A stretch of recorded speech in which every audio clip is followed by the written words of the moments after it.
tine masikando uchizoti angosendi varipo.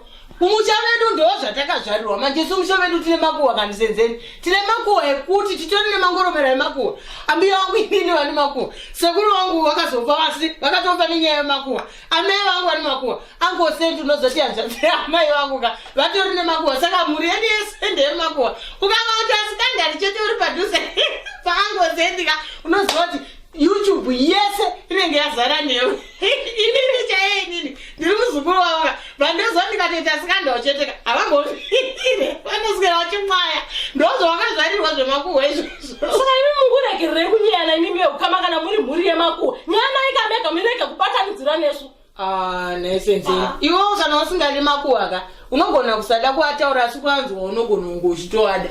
Ndo zvaunoita ukangosendi. Vanozoti kuna umwe asina makuwa, asi makuwa vanoda kuaona. Ndosaka vachizoisa pa YouTube paoka pa Sendi TV. Wakaona vanhu mazarira vanenge vakaita papo. Vachida kuona kuti sekuru vevanhu vatsvageiko. Vanenge vaisawo nyaya dzanasenzeni vanhu vonakirwa. Vatine masikanda wenyu. Inini hangu dhafu ndikudze chokwadi kazvo makuwa handizvide zvaitwa nasekuru wako handisi kutombozvida. Vakauya vaudze kuti inini ndikasangana navo tiri kunetsana chete nakutoendi. Vanobva vaiisa futi pa Sendi TV yatosikanda wakangonekara navo chete.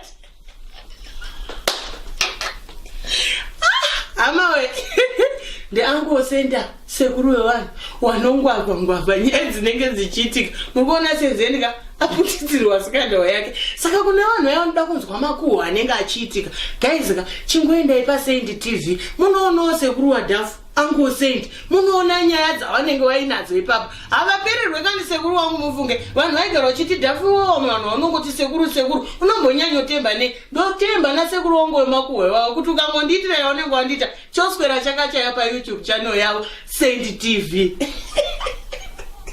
Ikatombowafonera kuti mukasanganikwa nemi naSenzeni muri kuri